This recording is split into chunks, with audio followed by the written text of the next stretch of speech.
All right, we do have a majority of the members present, and we're only missing a few members that are probably going to join here shortly. Christina, when we're going to get started. Good afternoon, everyone. Thank you for joining today's Commercial Aviation Coordinating Commission meeting. Today's meeting will include a presentation on the market analysis and the identification of options for greenfield sites from our consultant group working on the Washington Aviation System Plan. This meeting will be for informational purposes and no decisions will be made or actions taken during the meeting. This is a continuation of the virtual meetings due to recent high rates of new COVID-19 cases across the majority of counties in the state and a high rate within Thurston County. Present in the briefing room today are WASDOT staff who are fully vaccinated. In order to help conserve bandwidth, we are asking all commission members to keep their microphone and video on mute the entire meeting unless you are speaking during the question and comment periods. If you have a comment during the presentation, please use the chat box and we will answer it as soon as there is an opportunity to do so. If members of the public listening to the presentation have questions, please send them to cacc@wasdot.wa.gov and we will respond as soon as possible. Thank you all for your cooperation. Now I'll turn the meeting over to David. Thanks, Christina. And Christina hit most of the high points for the agenda. We're going to, as soon as we go through the agenda one more time, we're going to go to public comments following the presentation by the Kimberly Horn team that's going to focus on market analysis and identification of some options for greenfield sites. We'll have a break following that presentation, and then immediately following the 10-minute break, members can come back and ask questions of the consultant group, and we'll open it up for discussion among members.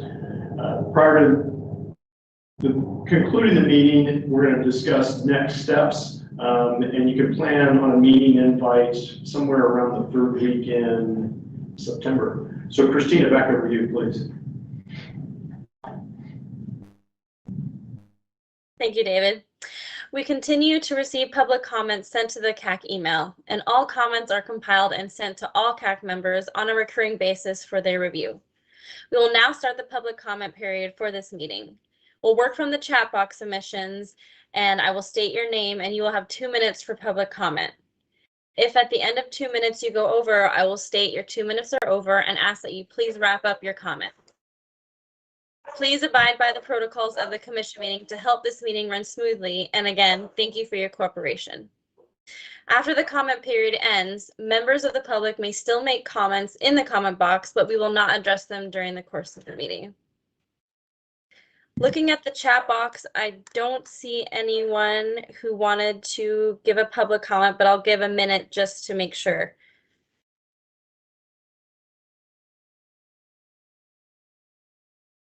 It looks like we have someone with their hand raised.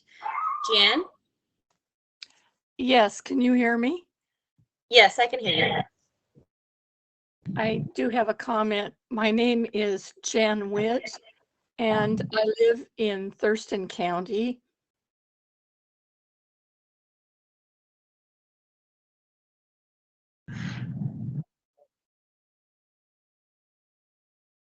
We can hear you, Jan. Are you still with us? Yes.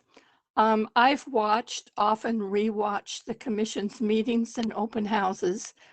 I have actually many comments and questions, but I'll limit them during this comment.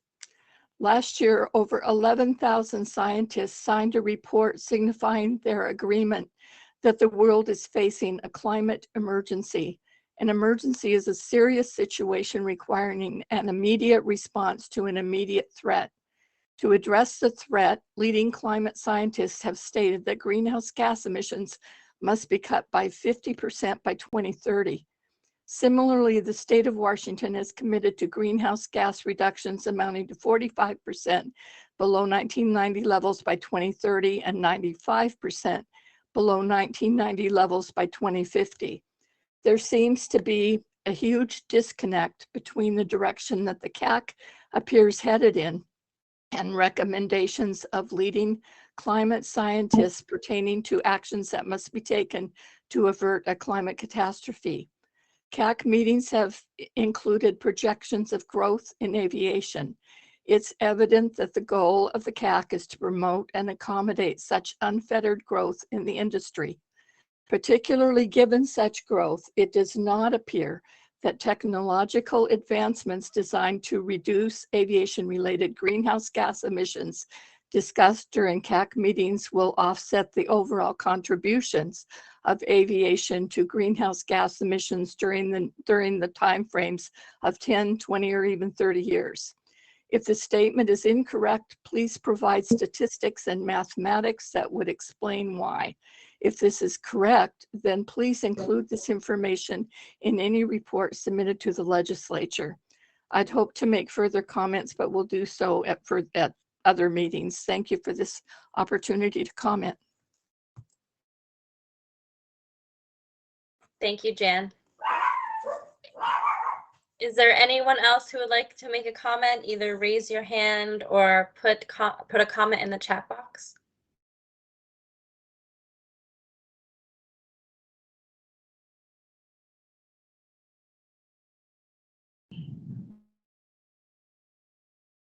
Okay.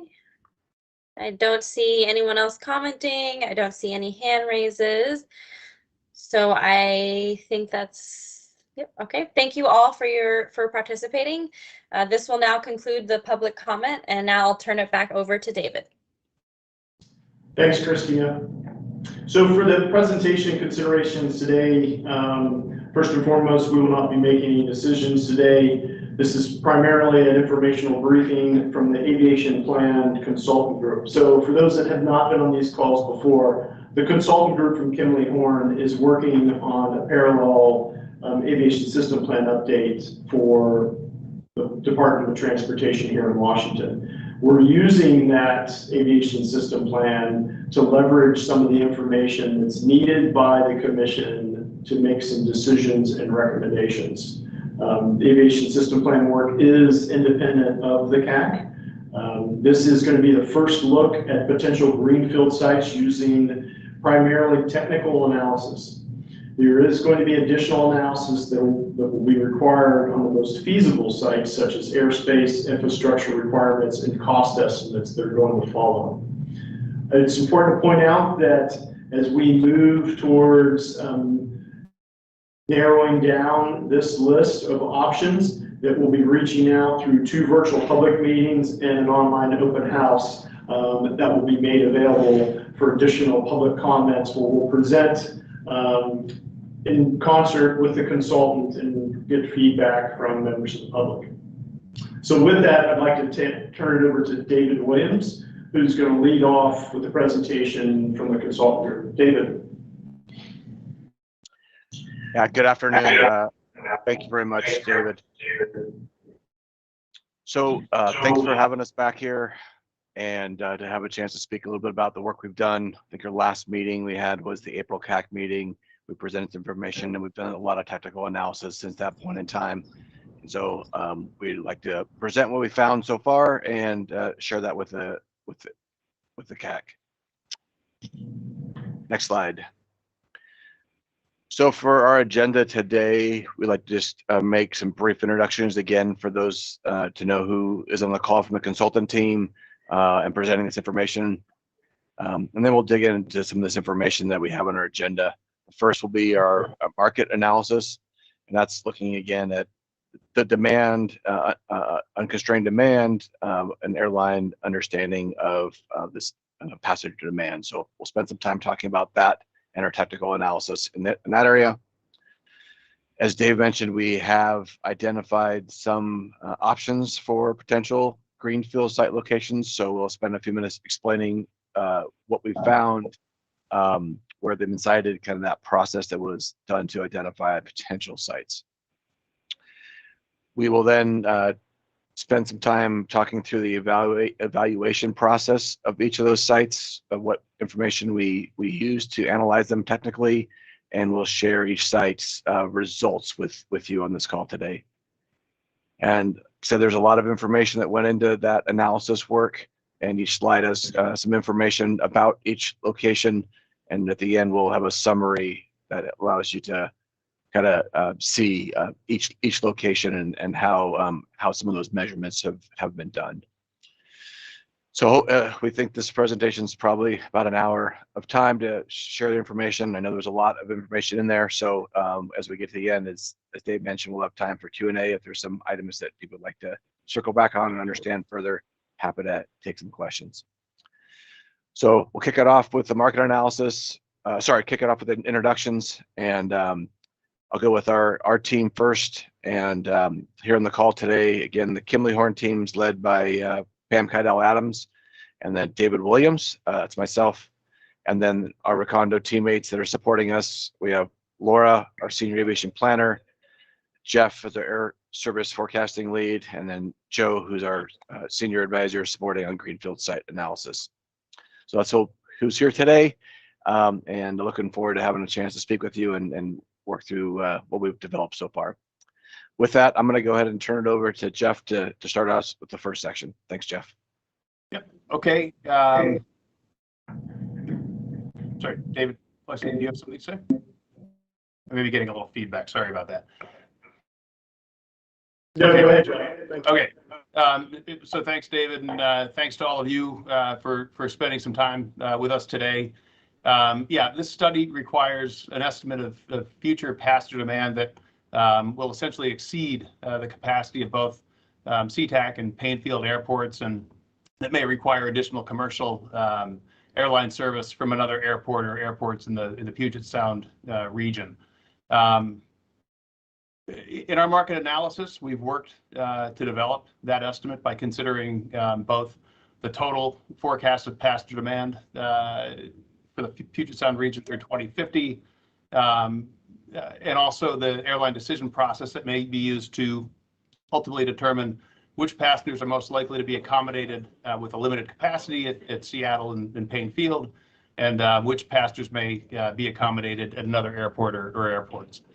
So in the next few slides, I'm going to review the aggregate forecast of unconstrained passenger demand for the region that we've selected for this study. And as you may recall, this was presented the last time we met.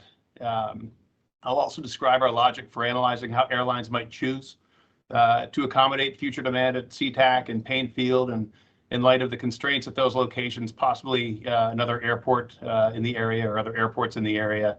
And I'll go through the results of that analysis. So can we go to the next slide then? Or do I have control of that? Oh, okay. No, sorry, I'm sorry. Back to that last slide. Apologies. Okay, so as you may recall, the aggregate unconstrained forecast of demand for the Puget Sound region was selected from a range of forecasts that had been developed by the PSRC, the FAA, and then airport sponsors through their master planning efforts. And I should clarify that the term unconstrained forecast or unconstrained demand or any variant of that really means passenger volumes that we might expect, assuming no limits on capacity of airport facilities, airspace, or available airline seats necessary to accommodate those passengers. What you're seeing here in this chart depicts historical passengers and that range of unconstrained passenger forecasts to and from the Puget Sound region through 2050, and that range is shown in the green shaded area. This is reflected in million annual passengers, or MAP, which is the term I'll use throughout the next few slides, and that's a measure of airline passengers arriving and departing at Puget Sound airports. The project team independently validated this range of forecasts and ultimately selected a blend of the FAA's forecast for our study. We used the forecast developed by the FAA in 2021 to reflect the shorter-term pandemic recovery period, and then the forecast developed by the FAA in 2019, prior to the pandemic, to reflect demand in the longer term. Both of those forecasts are shown here, with 2019 as the solid blue line toward the top, and the 2021 forecast is the black line toward the bottom. Our blended forecast that we've adopted is illustrated with the dashed orange line. In 2050, we show in the right-hand margin, unconstrained passenger demand is approximately 107 million annual passengers. And by way of comparison, Sea-Tac and Payne Field in 2019 combined to accommodate just over 52 million annual passengers. Okay, we can go to the next slide. So here now we've isolated the blended unconstrained forecast of demand through 2050, shown again in the with the orange dotted line. But we've added the line across the middle that represents the estimated planned passenger capacity at Sea-Tac and Paine-Field combined, and that totals approximately 67 million annual passengers. And this has been taken from the latest master plan documentation and assumes that several projects in those plans necessary to achieve those passenger levels would be undertaken. And so with an unconstrained passenger demand of 107 million annual passengers per year and a capacity assumption of 67 million passengers at Sea-Tac and Paine-Field, that leaves approximately 40 million annual passengers to be accommodated. Okay. So as I mentioned last time we spoke, with the long-term aggregate forecast of passenger sound demand, we'd backed into a forecast of specific passenger types that make up that aggregate. The details of these passenger types were really critical for us to know when we modeled how the airlines may ultimately serve that demand going forward. And so here on the left-hand side of this slide, we're illustrating demand in a few ways. First, we're showing total demand in 2019. Again, that's approximately 52 million annual passengers. And then next to it, unconstrained demand of 107 million passengers in 2050. Of that 107, then to the right of that, we break that out in a couple of ways. The bar second from the right shows O&D passengers in light green and connecting passengers in black. And again, connecting passengers, as you'd expect, those are passengers using Seattle as a connecting point along a journey between two other airports, whereas the O&D passengers, which means origin and destination passengers, simply go to or from the Puget Sound region and don't connect. To the right of that, then we show that 107 million passengers broken out by geographic regions where those passengers start or end their journey. One important observation is that the majority of future demand will continue to be from O&D passengers, and most of those passengers will also be on domestic itineraries, and that's very similar to what we see in the region today. Now, we're analyzing in this work, analyzing and modeling the airline decision process of how they could structure flying to and from the region to serve demand. And it's important to note that airlines won't make decisions on a passenger by passenger basis, so they won't be prioritizing, O&D passengers or connecting passengers or international or domestic. Instead, they'll be making their decisions on a flight by flight basis, considering profitability and competitive pressures and operational efficiencies. And in effect, a lot of these considerations the airlines will be taking into account hinge on the needs of the passengers on board those flights. And so we really needed to understand the passenger composition of flights to and from the region, not just the individual passengers themselves. And so we go to the next slide then. Right, so the passengers that we showed on the last slide in the broad groupings,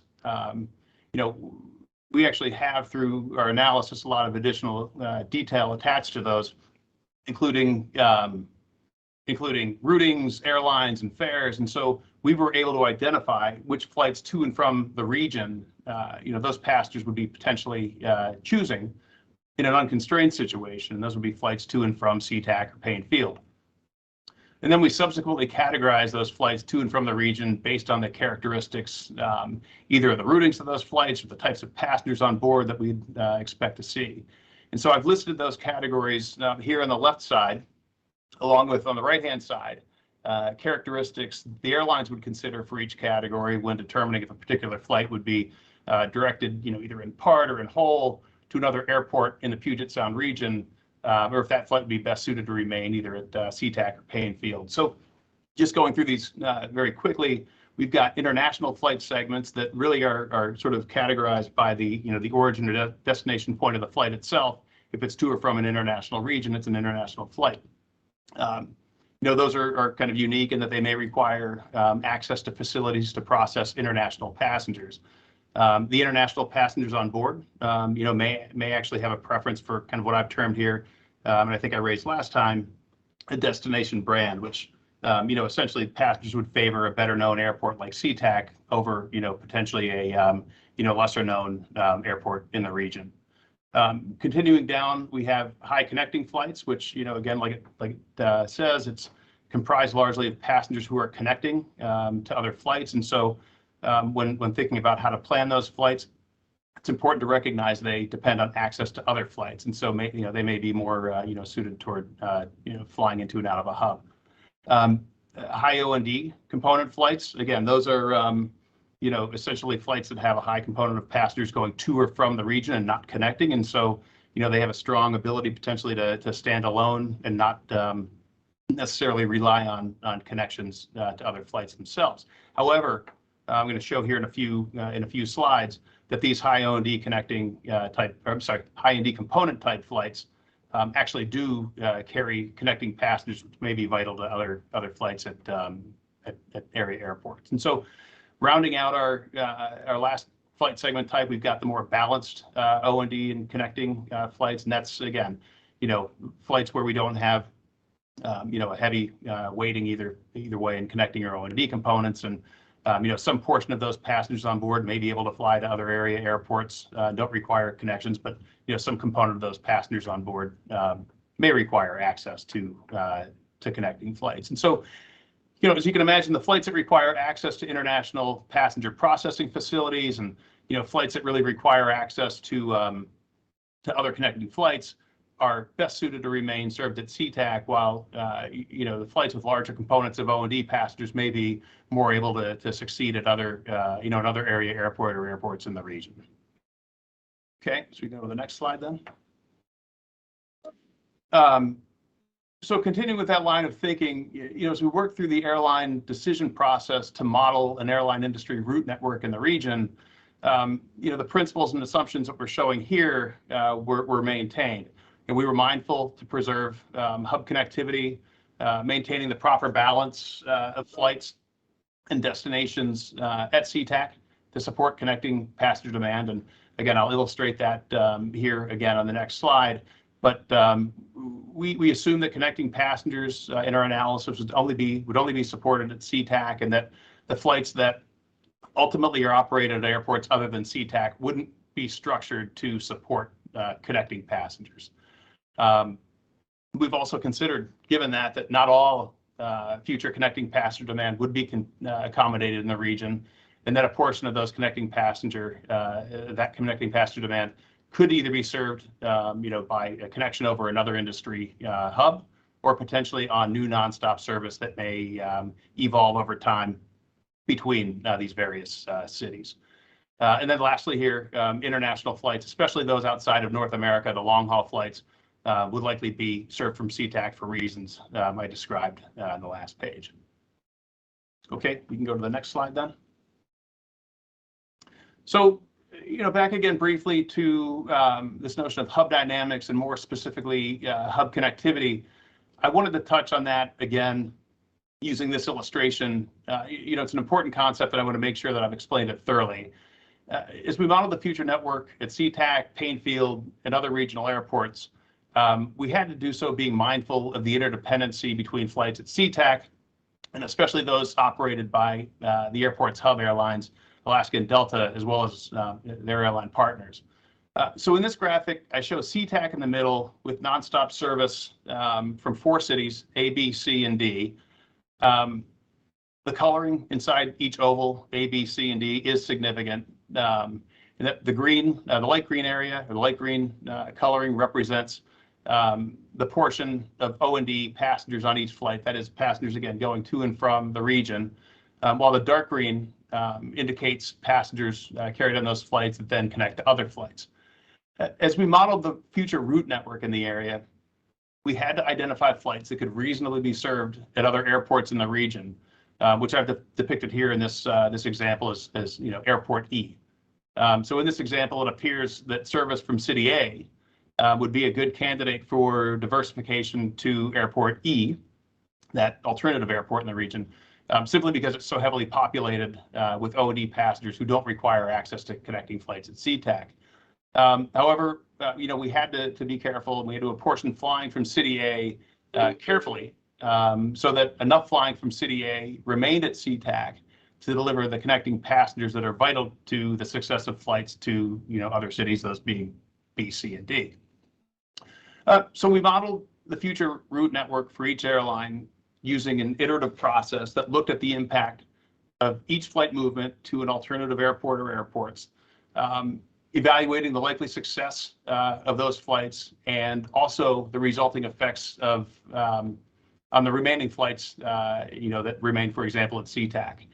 So if, for example, we move some flights originally going between City A and Sea-Tac over to Airport E, we had to evaluate the success of the new flights between City A and Airport E, and also the impact on the remaining flights from Sea-Tac to cities A, B, C, and D. And so, we did that modeling. We reflected these, these new networks, and we looked at the passenger impacts. And then, once we'd gone through our analysis and we modeled, these networks, we actually had the opportunity to share that logic, the process, and our high-level results with a few airlines who were comfortable with our approach. Okay, go to the next slide. I think I raised this last time as well. It's important to note that, while we did build these route networks around the specifics of the the Puget Sound demand and the airlines serving the region, we did reference the construct of service at other multiple airport cities in the U.S., and those are shown here. Certainly we're aware that these other cities have their unique market dynamics and geographies, but these other examples were really to sense check the inputs and our results, and provided a very useful reference. Okay, we can go to the next slide.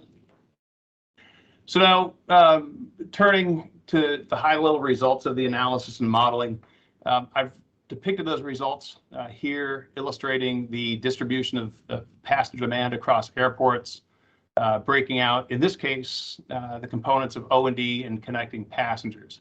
The column on the left represents the unconstrained passenger demand in 2050 of 107 million annual passengers, and that breakdown again of O&D and connecting passengers. Moving to the right, we then show the resulting passengers at Sea-Tac and Payne Field, both combining here for that total of 67 million annual passengers. And because we maintain the connecting dynamics of the Seattle hub, you can see that a sizable portion of that demand retained in this grouping of airports, Sea-Tac and Payne Field, is connecting. So that's shown in black. And so that those are passengers connecting through Sea-Tac between two other airports.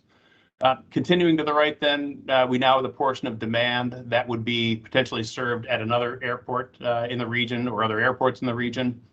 And that's approximately 27 million annual passengers. And again, because flights carrying that demand are not expected to be structured to support connecting passengers, all of that 27 million is O&D demand. And then, finally, on the right-hand side, we have 12 million annual passengers, all of which are connecting, that are assumed to be accommodated on other routings, either again, new nonstop services in the industry or via other industry hubs, but not through Puget Sound airports. Okay, next slide. This is a similar depiction of our results, but now breaking out domestic and international itineraries. Just very briefly here, you'll see that for the other Puget Sound area airports, that being the second from the right column, the majority of that demand is domestic, with a very small portion being international. Okay. So approximately 27 million annual O&D passengers above the 67 million estimated to be served at Sea-Tac and Payne Field are projected to require accommodation somewhere in the Puget Sound region. So to help inform the site selection study, zip codes associated with those passengers were identified. And the location of those passengers in the Puget Sound area was mapped, and we've illustrated that here on the left-hand side of our slide.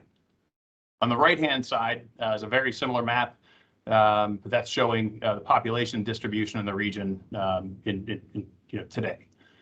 Darker colors on the map illustrate or indicate areas of either more demand on the left-hand side or higher population on the right-hand side. And what's really apparent from these maps is that The greater Seattle area is where the majority of the demand is generated, and that matches the population distribution we see on the right. Another observation is that demand declines really the further away you get from the Seattle and Snohomish areas.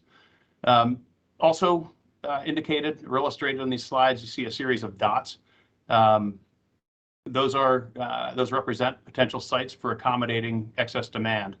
And to discuss that a bit more, I'll turn it over here to Pam. Thanks, Jeff.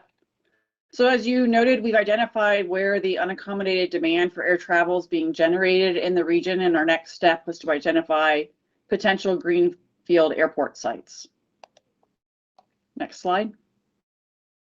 So our process, the technical analysis to identify those potential locations or representative areas, started with looking at general geographic limits, where those sites might be, where we could search for sites. We looked about 100 miles from the Seattle population center. As Jeff noted, that's where the majority of the demand is being generated. We stayed west of the Cascade Mountains and looked for sites, again, within about 100 miles or so of the center of the Seattle area. Some of the considerations in the selection of those representative areas, we looked at previous planning studies that have been conducted by the state and others. We included locations from counties throughout that region that are within that 100-mile distance. And then we selected representative areas based on this team's knowledge of the region, understanding the cities, the communities, the transportation network, and again, relying on that market analysis for where there's a higher probability for accommodating demand, as well as a higher probability of developing a facility within the region. It's important to note that while the Cacc was not directed to look at King County, the WASP was inclusive of all counties, and we did look in King County for potential sites as part of the technical analysis. Next slide. We previously, at the April Cacc meeting, presented the airport templates that were developed for different layouts to accommodate that future demand. These layouts that were presented were adjusted just prior to the April Cacc meeting. The FAA released updated airport design advisory circular, mostly changing things about runway separation and some other minor elements. So we made some minor modifications to these layouts. The one runway template is designed to meet both passenger and cargo aircraft length needs, and so that single runway is longer, and then with additional runways, those runways are shorter to accommodate primarily more on the passenger side. Each of these layouts was evaluated for each greenfield site. The FAA was consulted on these layouts and has indicated general concurrence with the layouts that were developed, but still indicated a need to justify development at the time that if something is developed. As the market analysis revealed, the unaccommodated demand for 2050 of 27 million annual passengers, as you can see, already exceeds the estimated million annual passengers that layout 1 could accommodate in the 21 to 25 map.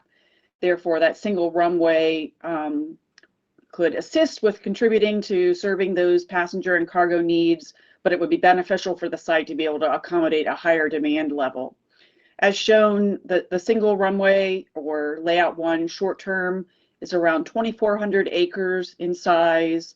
It can accommodate annual passengers ranging from about 195 to 230,000 operations, depending on aircraft types and sizes. And again, the passenger traffic that could be accommodated ranges from 21 to 25 map. Moving to layout 2 to serve the long term with 2 runways, that would be around 3,100 acres, accommodating a higher level of annual operations, 305,000 to 370, and passenger traffic in the 33 to 41 map. And then finally, with the extended term or layout 3 with 3 runways, around 4,670 acres, and then a much higher annual passenger or annual operations, 455 to 645, and accommodating passenger traffic in the 50 to 71 map. Those maps were identified and estimated based on an average seating capacity of 146 seats and operating at a 75% load factor. Those are all airline terms, but just generally to try and estimate how much traffic could be accommodated within each of those templates. The next slide shows those 3 layouts. Again, layout 1 around 2,400 acres, the 11,000 foot long runway. Each of those layouts, as you'll note, starting at layout 1, that would be the baseline with the terminal on one side and other facilities, cargo and other services on the other side of the runway. We have identified compatible development areas off the ends of each runway, as well as potential access.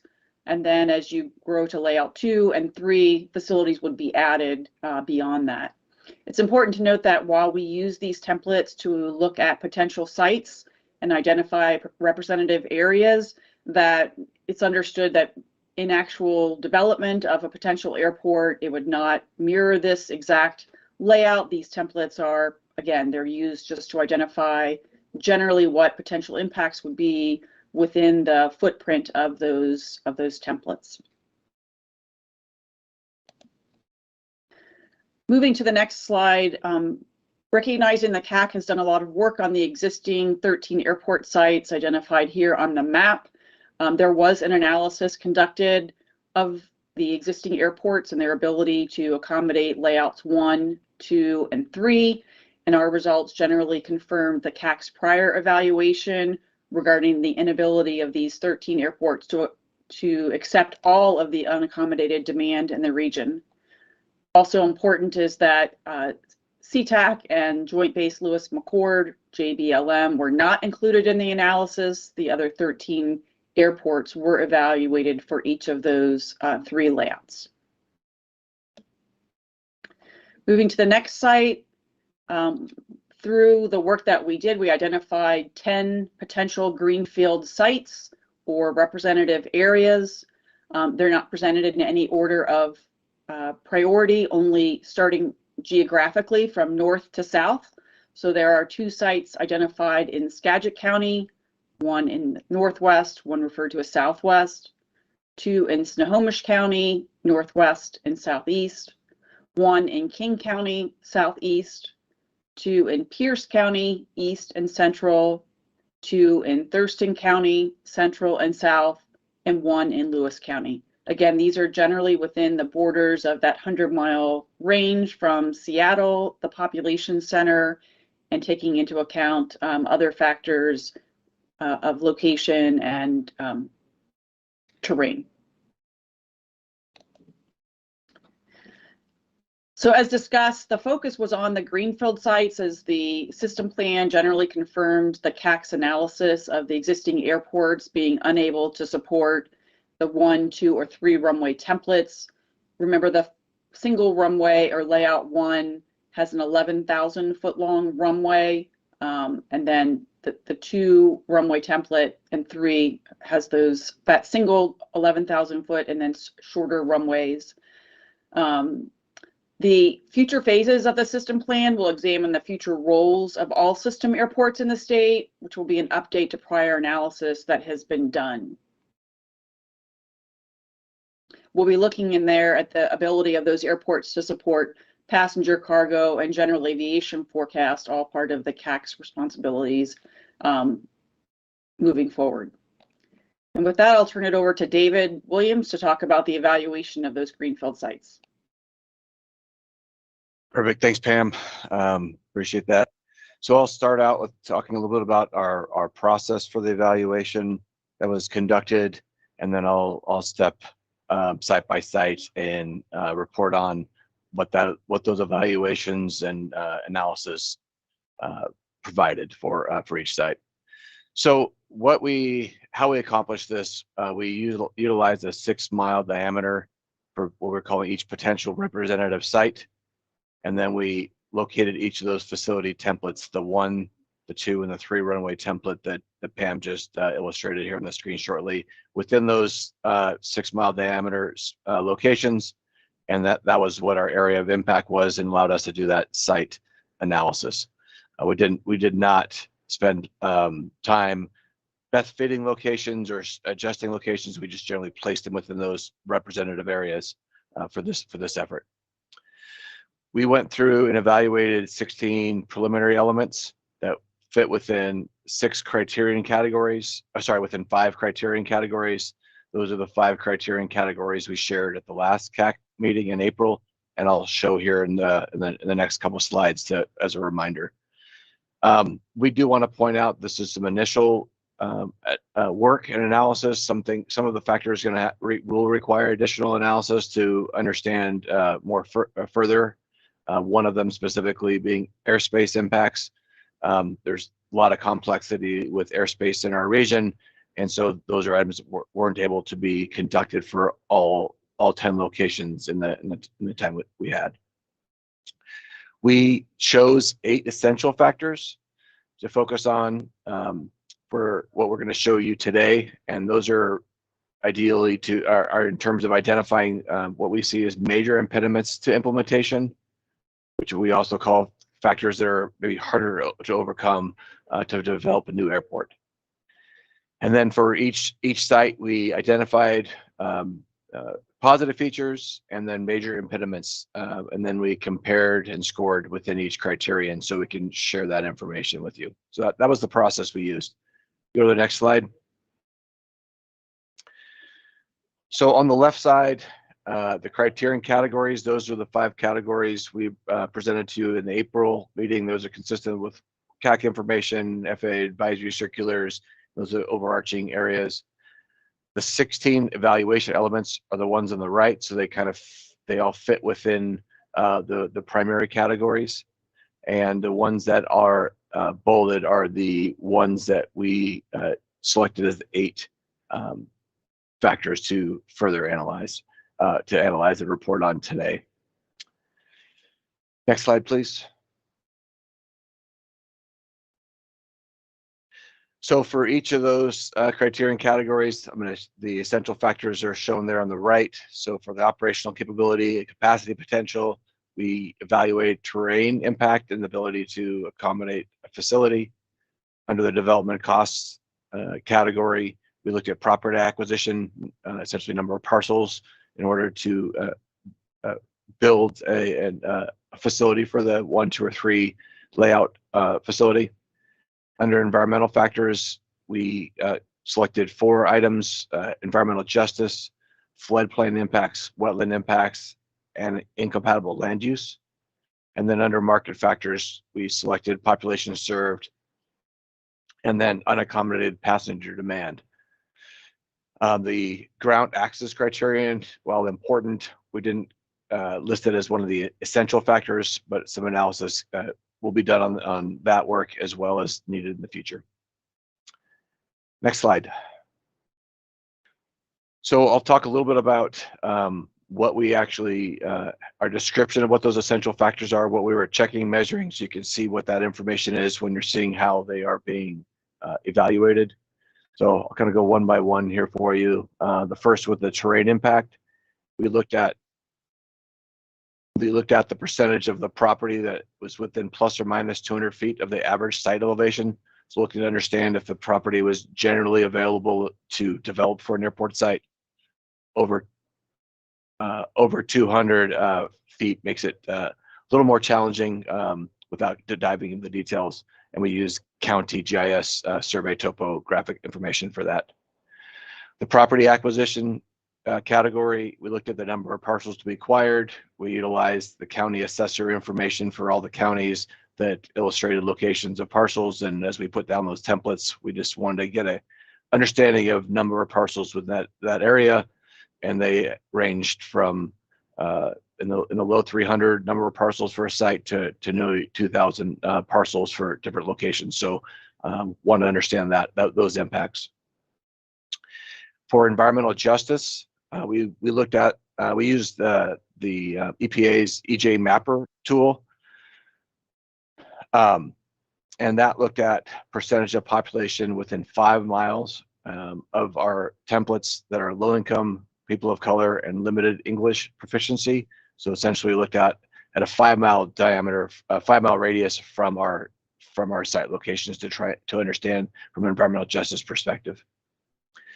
Floodplain impact and wetland impacts are similar. We're looking at acres of floodplain or acres of wetland within those facility templates areas to understand that information.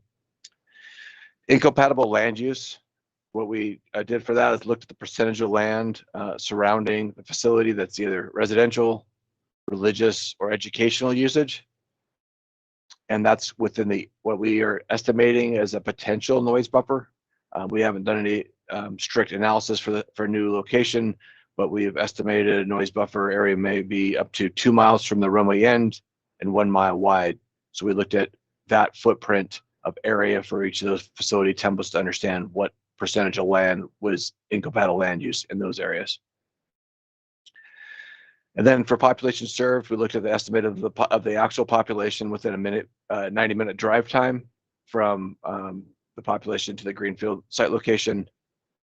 And the last item we looked at was unaccommodated passenger demand. And so we wanted to estimate how much of the unaccommodated passenger demand was within a 90-minute drive time of each of those locations.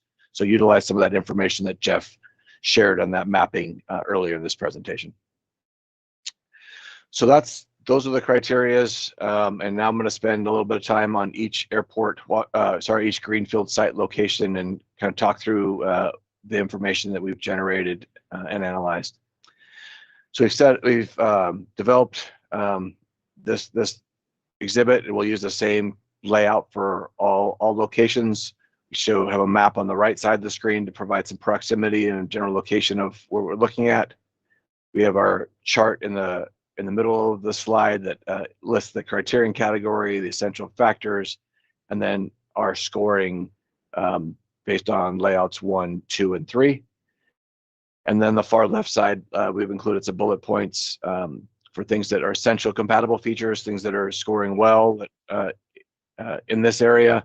And then we've also listed out some things that are potential impediments to implementation for these sites. So we want to make sure we're understanding what's working well and what are some challenges for each of these locations. So with Skagit County Northwest, our 6-mile radius we placed is essentially northwest of Burlington, just a little bit north of the existing Skagit Regional Airport. And you can see the scoring. Essentially, green is scored well as far as ability to accommodate. Yellow is a middle scoring. It's could have some challenges. It reasonably works, and the red are scorings where there may be some challenges that have to be overcome. So for Skagit County Northwest, some of the things that work well, the terrain, it's flat area, the entire site fits within plus or minus 200 feet of the average elevation, so allows for development. 88% of that land's within an estimated noise buffer. It's compatible land, and there's less than 100 acres of wetlands on this 3 runway site location, so less than 2%. Some of the impediments to the implementation, there are around 4,000 acres of floodplains in the 3 runway layout system, so a large portion of the site that would need to be overcome.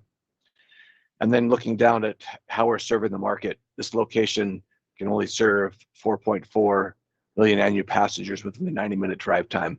And as we mentioned earlier, I think the demand is in the 27 million range, so the site does poorly as far as serving that demand. So fits the terrain-wise, difficulty with floodplains and population and unaccommodated demand.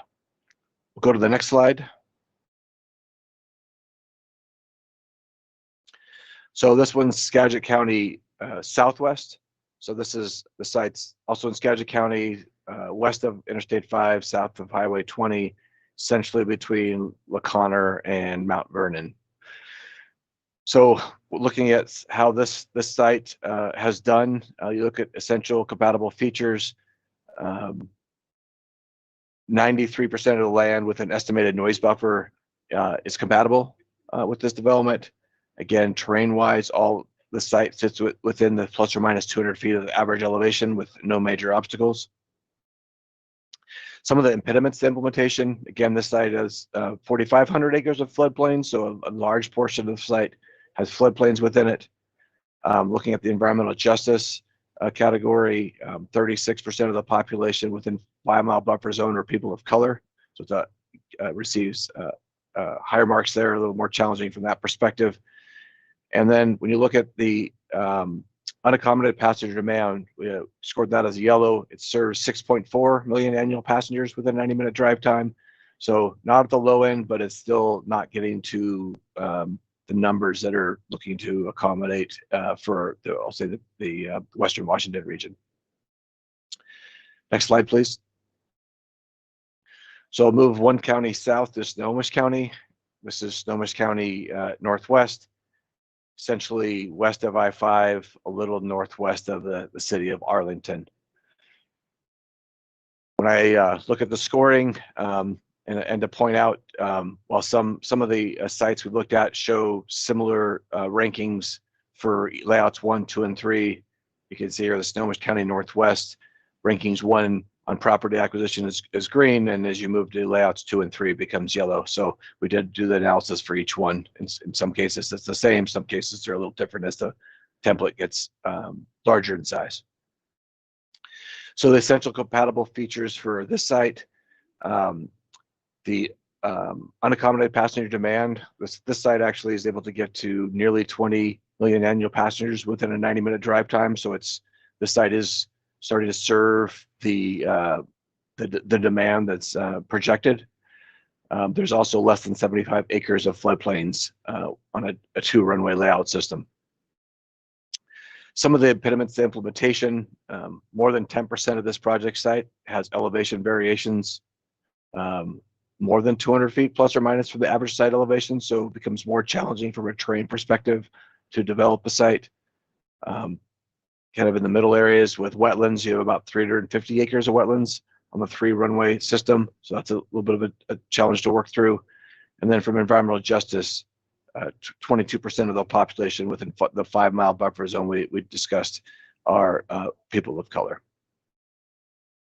Next slide. So we'll go to Snohomish County Southeast.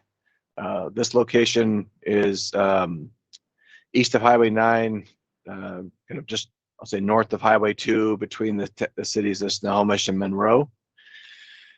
And again, the scoring's illustrated there. On this slide, there's a lot of either red and or green, not a lot of middle scoring on this site. So the compatible features for this site, 20.3 maps, so we're serving the accommodated demand, less than 10 acres of floodplains within the 3-runway site, and less than 5% of the population in a 5-mile buffer is limited English proficiency. So from an environmental justice standpoint, scored well. Some of the impediments to implementation, terrain is a bit of a challenge in this area. 17% of the terrain has elevation variations of plus or minus 200 feet. So that's something that would need to be overcome. And then this location, from an incompatible land use perspective, 53% of the land is within the expected noise buffer is incompatible land use. Next slide, please, Rob. So I think this was described earlier. I understand under the current legislation, King County isn't one of the options currently. Maybe more can be discussed later, but as part of the WASP analysis, we wanted to be sure we looked at all potential sites and have that information available. So we did look at one site in King County, and this we're calling King County Southeast. This is essentially between kind of Bonnie Lake, Enumclaw, and Auburn area, just north of Highway 164. So this location is able to do well as far as meeting unaccommodated passenger demand. It's so far has the highest of 22.2 map. It's as far as terrain, it's able to accommodate the 1, 2, and 3 runway layout system without significant terrain impacts. Some of the impediments to implementation, there are 320 acres of floodplains that are sitting within the 3 runway layout. And then 44% of the land is within an expected noise buffer, is incompatible land use. Go to the next slide. We'll move south into Pierce County. Looked at two sites of Pierce County. This is Pierce County East. This is essentially due south of Puyallup, and up against Highway 161, as you can see in the map. Some of the essential compatible features for this site, we're able to achieve 20.8 million annual passengers within a 90-minute drive time of this location. From a site terrain perspective, all the terrain sits within the plus or minus 200-foot elevation. Some of the challenges and impediments to the implementation, 880 acres of floodplain within the 3 runway layout, so about 19% of the site. 55% of the land is with estimated noise buffer is currently incompatible land use. And from the environmental justice perspective, 28% of the population within 5 miles buffer zone are people of color. Next slide. This is the Pierce County Central option, looking at a location essentially south of JBLM, a little east of Roy, a little further south and west of that previous site we looked at for Pierce County East. So again, scoring, looking at some of the essential compatible features on this site. It's able to accommodate 19 million annual passengers within the 90-minute drive time of this location. And again, from a terrain perspective, sits within all the terrain sits within plus or minus 200 feet of the average elevation with no major obstacles. Some of the challenges and impediments to implementation for this location, 50% of the land is within the estimated noise buffers, incompatible land use, the scoring of red for that category. And then the 650 acres of wetlands in the 3 runway layout system. So about 8% of the site has wetlands located within that footprint. So challenges to overcome. Next location, so we're gonna go south to Thurston County. Again, 2 sites there. This is the Thurston County Central location, east of Olympia, Regional Airport as well. This location, from a compatible feature, terrain works well. The site sits within plus or minus 200 feet of the average elevation. No major obstacles on this site. And then from a floodplain impact, less than 65 acres of the floodplains in the 3 runway layout system. Some of the impediments to implementation, wetlands, over about 520 acres of wetlands in a 3 runway layout system. So about 11% of the site has wetlands. And then quite a few items that are listed there with in the yellow category. The unaccommodated passenger demand. This one got to about 7.9 million annual passengers within 90 minutes. So this is now as we get further south, it's not quite getting to that number we're looking for as far as accommodated demand. So Thurston County South option, this is just to the east of I-5, near Tenino, Rochester area of our state. So essential, looking through the scoring and some of the essential compatible features, 78% of the land with an estimated noise buffer is compatible use. The site is from a acquisition perspective, about 600 parcels to accommodate for a 3 runway layout system. Some of the impediments on this site, 620 acres of wetland for the 3 runway layout system, which is about 13% of that site. Some terrain challenges. You're at now about 2% of the property has elevation changes of more than plus or minus 200 feet. So it starts to become more challenging for development of the facility. And then the last item I'll mention is the unaccommodated passenger demand that's scored in the red categories for this one, 4.6 map with a 90-minute drive time. So now as we get further south, we're a little further from that where the unaccommodated demand is actually occurring. And then going to our last location, this is Lewis County. We looked at one location in Lewis County. This is near the existing Toledo Windlock Airport, just east of Interstate 5, south of Highway 12.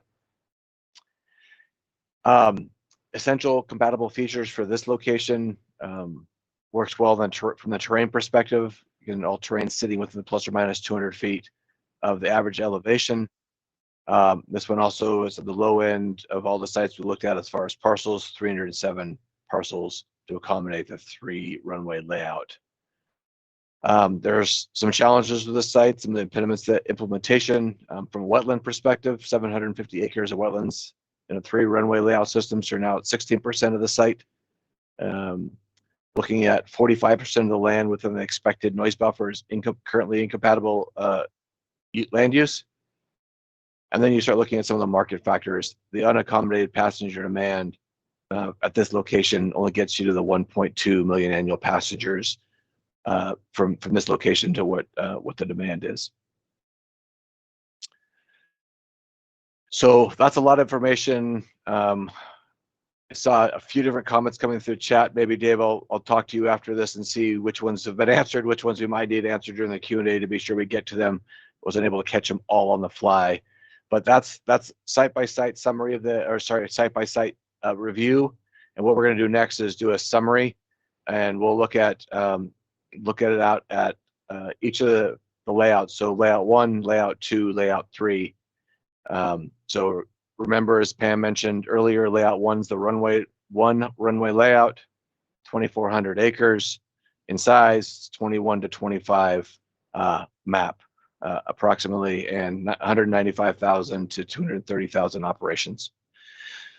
So this allows you to see airports from left to right, so essentially north to south as we cover them in the presentation. All the factors that we analyzed and rated, and you can see how each of the sites compare side by side from that rating system. Go to layout 2, please. And as you move to layout 2, this is one where you're now at the 3,100 acres, 33 to 41 million annual passengers estimated, and about 305,000, 370,000 annual operations. So this is one we continue to analyze. We'll continue to analyze sites, but this is how the ratings stack up. You see a few more properties, a few more of the boxes go from changing colors from greens to yellows as those sizes become larger. And then let's go look at the third layout. Again, this is just the 3 layout system. This is the site that's 4,670 acres in size. The 3 runway system, 50 to 71 map. And you can see how the rankings stack up from green, red, and yellow for each of these site locations, compare side to side. One thing I'll note that we noted as consultant team, just looking at the unaccommodated passenger demand, I think it was kind of gone side, as we went through each slide. The ones to the north, the airports to the north of Seattle, as you further get north or you get further south, has more of a challenge to meet that unaccommodated demand. And you can see that by the bottom row here, as far as how that scoring rated up. And you can see what other ratings happen throughout those locations. So Dave, I think that's what we have for our presentation right now, and we'll be happy to answer questions after the break. Okay, yeah, thanks, Dave. It's great information. It's a lot of information to digest. We're going to take 10 minutes, so we're going to be back let's call it 2:20. I'm going to open up with a couple of remarks about some things I've seen in the chat. We're going to answer all of those chat questions by commission members, and then we're going to open it up for open comments and discussion by the commission members themselves. So thanks, Dave and team and everybody. We'll see you back at 2:20. Okay, well, welcome back, everyone. Before I turn it over to the consultant group again to answer the questions in the chat, I just want to make a comment on Mrs. Witt's comments at the beginning. And Ms. Witt, I just want to tell you this, the commission does take seriously the potential impacts of the environment on both greenhouse gas emissions and noise. Early on in the commission's process, back in 2020, the commission made two recommendations. One was to advance the development and use of sustainable aviation fuels as a bridging strategy, while more advanced aircraft capable of significant emissions and noise reductions are developed. And the second being to support WSDOT's role in advancing aviation technology, including continuing the work of the Electric Aircraft Working Group. So there are parallel efforts taking place, not only within our own state, but across the country right now to try and develop ways to address the environmental concerns. And one of the things we have to remember is whatever this commission recommends, the development or construction of that airport or expansion is going to take place 15 to 20 years down the road. So one of the things that we're hopeful of achieving is these parallel efforts to address environmental concerns, that they come together kind of at the same time so that there are answers to some of the things that you're suggesting. But thank you for your comments. It's much appreciated. So now I'm going to turn it over to Dave Williams. And Dave, let's start off by addressing the questions by Senator Kaiser. If you could scroll through and see those. Yeah, it looks like the first question. So I get some feedback there. One of the questions was on more information on incompatible land use. So could I just ask whether when you made that determination about noise contours and also schools, religious organizations, etc., did you have any kind of scale? I mean, there's how many schools, how many residents, how many, that kind of thing. Is there any sense of scale in that impact? yeah, we were able to locate areas. So we have acres of area and specific schools and specific religious areas that were available through the GIS mapping. So we did get into a scale of what that is, so we can get a percentage of Great. the impact.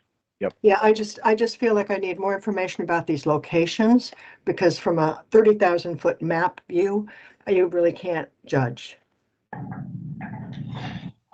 Yeah, I think that's a fair question. I think it was one of your other questions. And as far as more information on each site location, I'll let WSDOT respond here in a second. But we did put general locations, and I think one thing why we picked the larger areas is knowing that if an area is determined to be a potential location, some additional analysis needs to be accommodated at that location.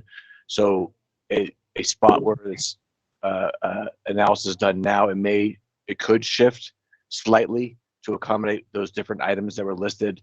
If, for example, wetlands. So if there's need. So I guess we were trying really hard not to be picking a site, but understanding what the logistics of a location may be and what those impacts at those locations could be. Thank you.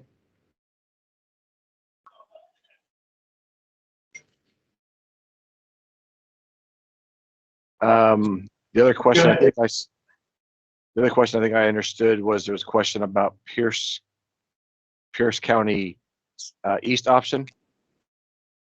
Oh, I was wondering, yeah, I didn't get a location on that. I couldn't quite figure out where it is. Yeah, understood. So it's south of Puyallup, but actually just a little south of Graham, right near Highway 161. Graham. Okay, got it.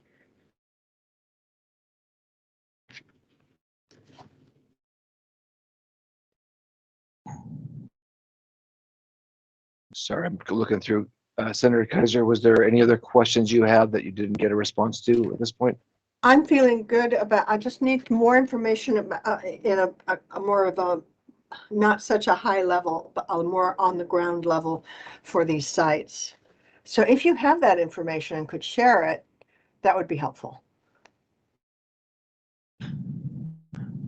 Perfect. We'll work with WSDOT and provide information to them, and they can work to provide information to the CAC members.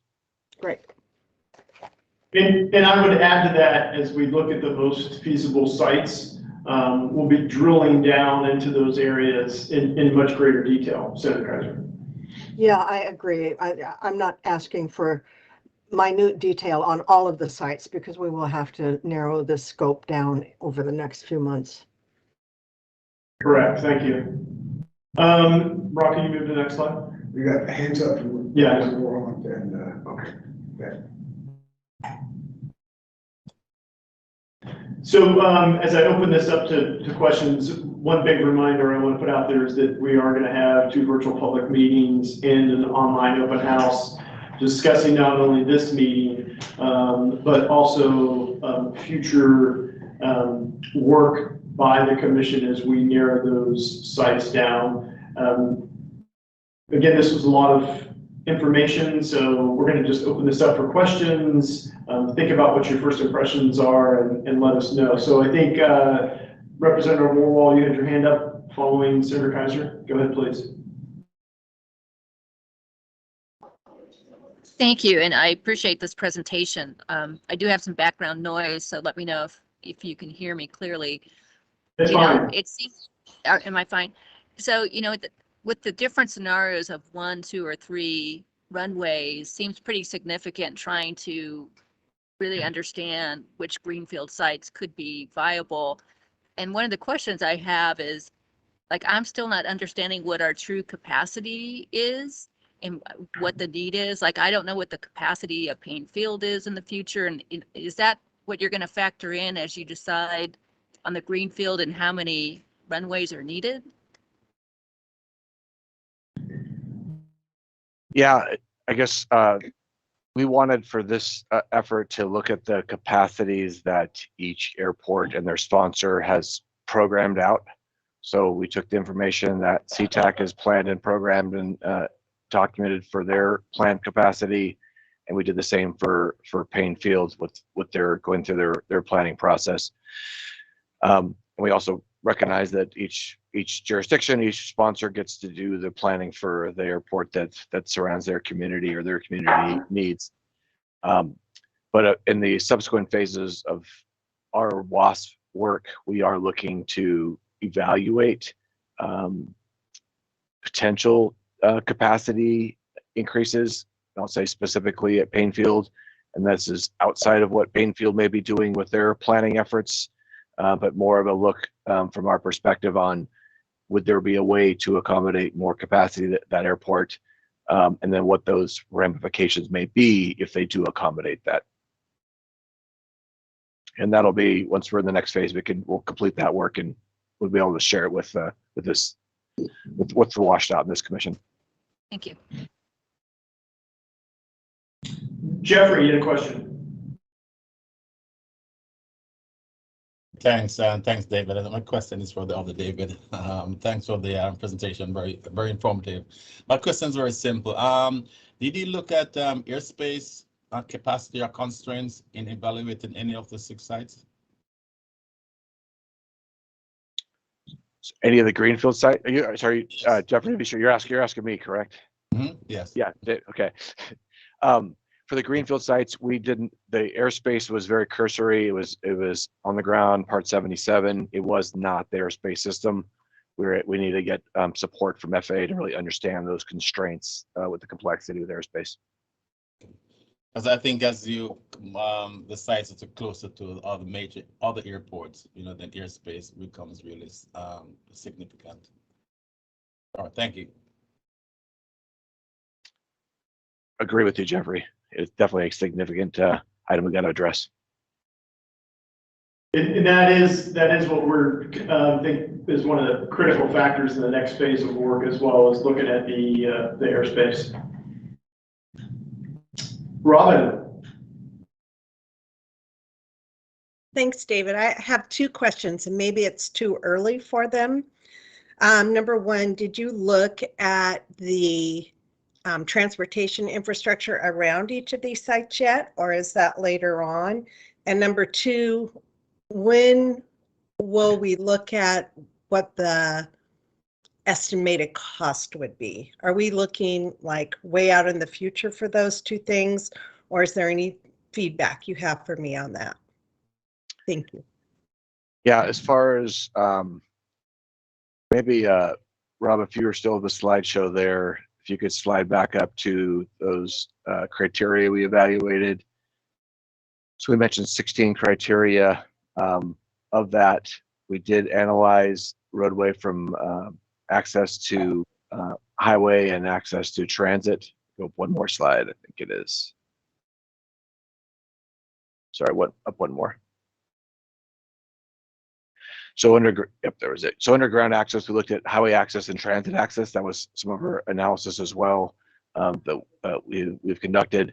We shared the ones in the bold with you today, because those have probably a large, we understood have a larger impact or potential impact to ability to develop. But so that's information that we're generating and can provide. As far as the costs, we have not done anything for cost at this point, with the exception of, if you look under development costs, where it says order of magnitude costs, that is simply property costs, looking at the assessed values of properties based on that property number we mentioned earlier. So we have the actual cost of it will be a future work item. Excellent. Thank you very much. I wanted to make sure I didn't miss that. Thank you.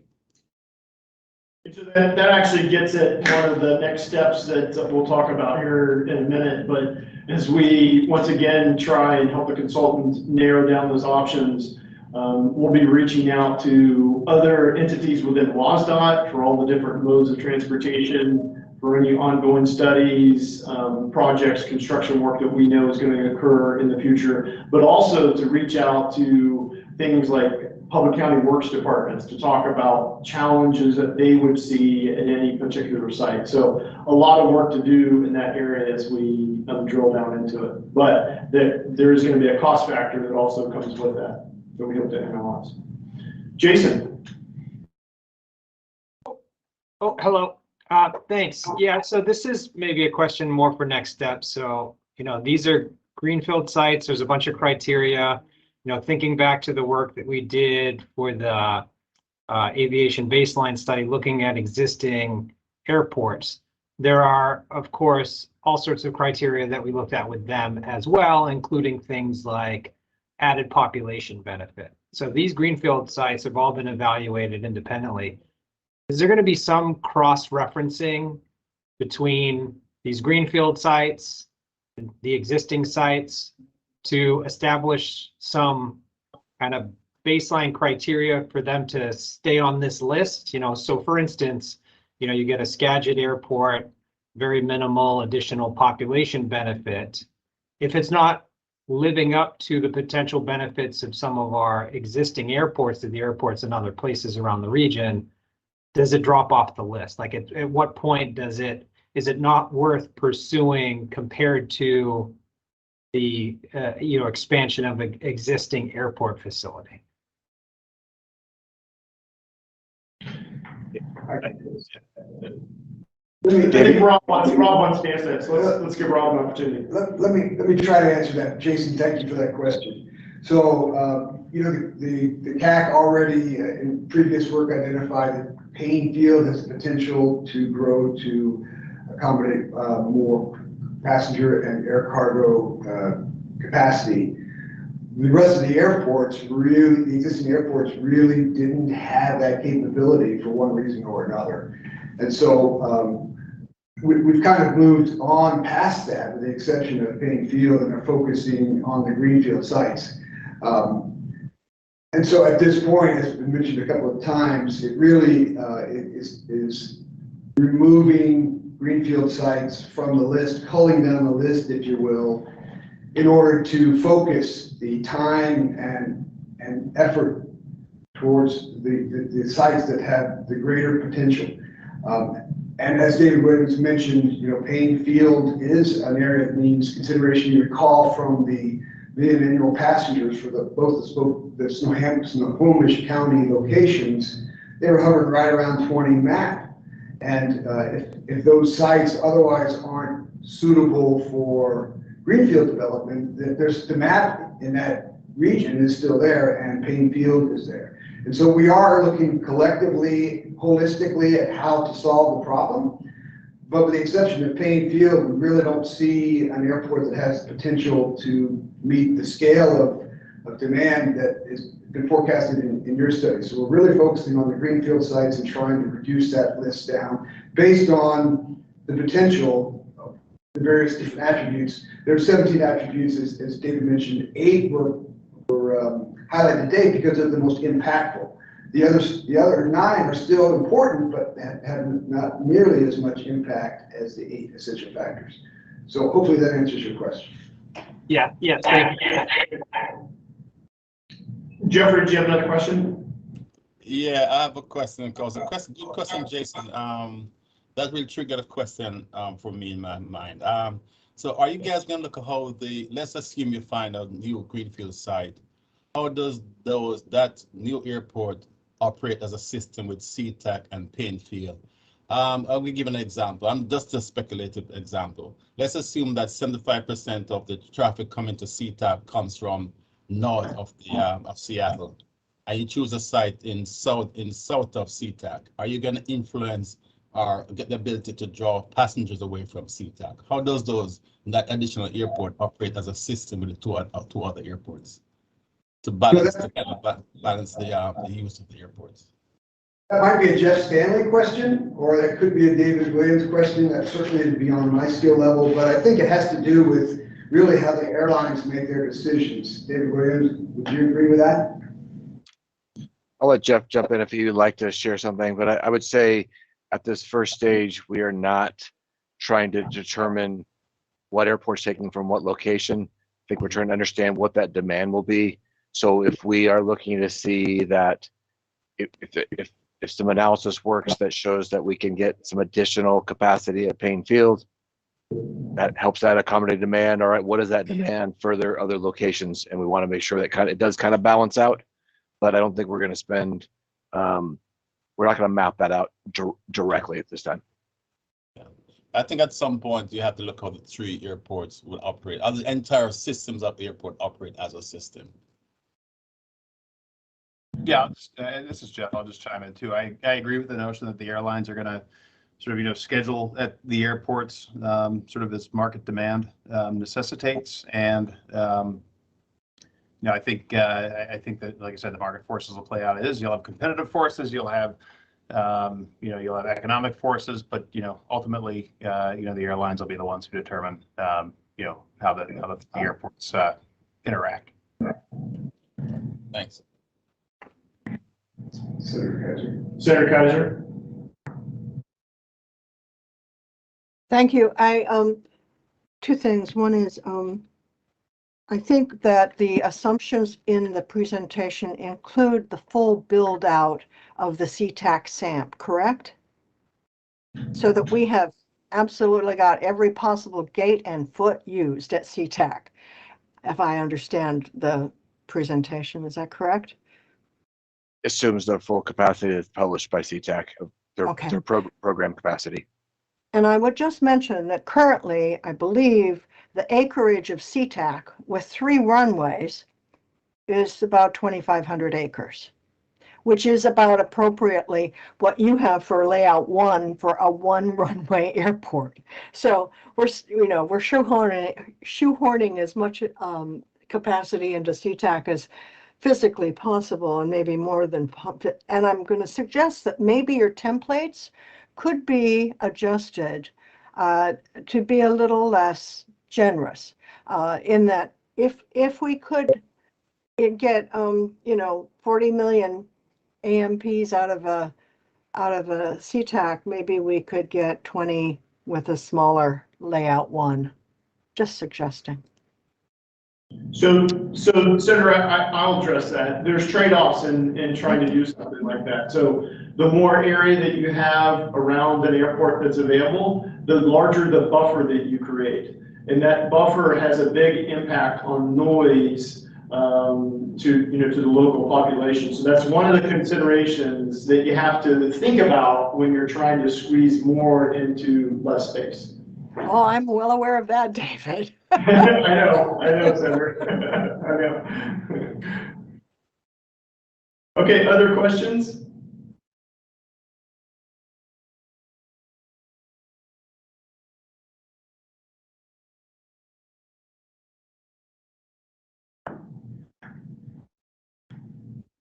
Okay, I'm not seeing any questions from commission members. I've noted everything that has been asked by the commission members here in the last few minutes. If there's something that we owe back to you, we'll get that to you. Rob, could you move to the next slide?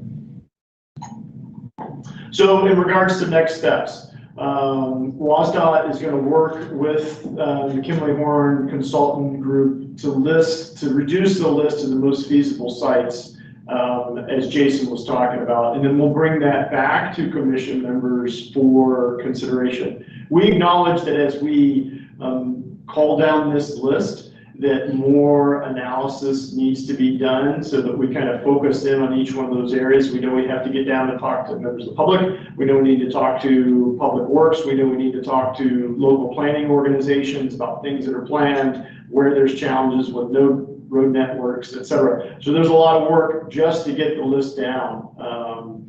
As we do that, we'll come back to the commission members in the September timeframe with some recommendations, looking towards a decision by the 15th of October for the top 2 recommendations, leading to June 15th of 2023. So that's going to give us some time as we narrow this down to 2 to get us down to 1, and all the other things that would have to be done, working with airspace, with FAA, talking to members of the public, looking more into the environmental concerns, as Jan suggested early, and the potential impacts and what can be done to mitigate those impacts as part of the overall recommendations from this commission. So Rob's got a point. Let me turn it over to Rob real quick. Yes, thank you. So I just want to refresh on the charter for the legislation. It's commercial passenger service, air cargo, and general aviation. So far, we've been focusing almost solely on commercial passenger service. And for the PSRC regional aviation baseline study that Jason mentioned, there's just under 800,000 metric tons of freight forecasted by 2050 that is not accommodated. And the commission may recall that many months ago, we collectively recognized that for passenger service in air cargo and general aviation, there are different solutions. And so there's, in addition to the airspace work that still needs to be done, there's 800,000 metric tons of freight that we haven't answered to yet. So there's still a lot of work to be done, which is why, you know, this list of 10 needs to be reduced down to a much smaller list so we can really focus on which airport sites have the potential to meet both passenger service and air cargo. General aviation is a different component. We're going to address that as well, but it may not be on these 10 greenfields or the 6 the single site paying field that the commission had identified before. So lots of work still to be done. So before we leave, I just want to address the comment by Ursula in the chat. The charge of the commission was not necessarily to develop just greenfield options. It was to look at existing airports. So the overall recommendation, a single preferred site, could be an existing airport and or a greenfield site, or a combination thereof with the recommendations. Warren. Well, briefly, as we finish today, and separate from today's presentation, and in the interest of full transparency, I would like to announce to my fellow commission members, for your awareness, that I will be moving from my current role at the Port of Bremerton to become the airport senior manager for the Port of Olympia at our state's capital city at Olympia Regional Airport. I mention this for 2 reasons. One is my contact information will change so that my fellow commission members are aware of that. And then secondly, my position on the commission is independent of my role here at Bremerton and my current employer. I would serve the commission as the appointed representative of the Washington State Aviation Alliance, so that will not change. So I did want to just make that brief announcement so that you're aware, but I'm not going too far away. Thank you. Thanks, Warren, and congratulations to you. We look forward to seeing you out our back door here in the near future. With that, I'm going to take 30 seconds or so and see if there's any other comments by commission members.